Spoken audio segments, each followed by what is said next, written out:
Well, good morning, Glue Troopers.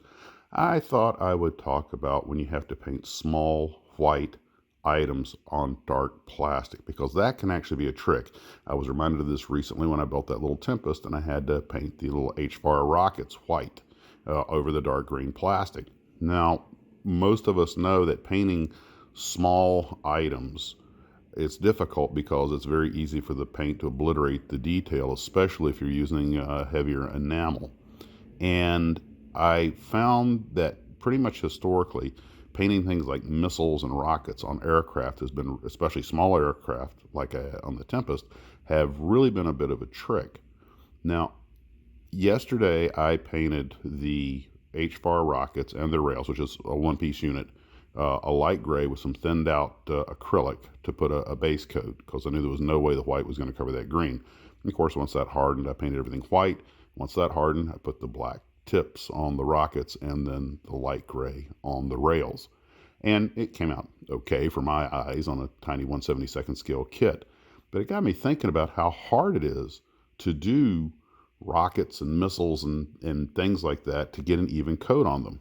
Now, my best results in the past have been using a airbrush and putting on about 3 light coats. And that's normally where I've had the best results.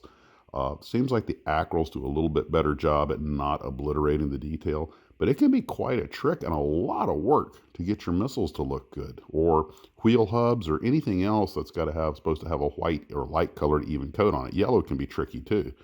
And a couple of folks have told me that there are some colors that are better to put behind yellow to get it to pop. I think somebody told me, I forget if it was brown was a color that makes a good base coat behind a yellow because the yellow pops on it more.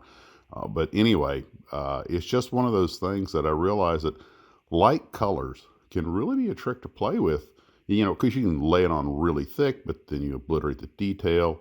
You can actually get the paint on so thick that you can visibly see that it's thicker than the rest of the paint. It actually creates like an extra skin.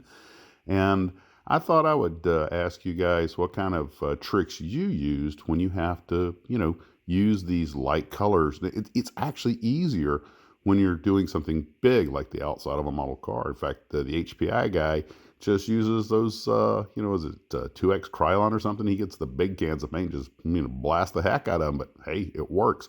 But I'm thinking more of the small parts where any kind of paint buildup is, again, going to obliterate the detail and make it look wrong and tricky to work with because now you have to glue the thing on with this thick coat of paint on it. So that was what I was wondering about this morning, and I thought you guys might have some ideas. I've seen some of the work you guys have done, and it's just really incredible. So clearly you've got these details figured out. So tell me what you think, and I'll talk to you guys later. As always, happy holidays and model on.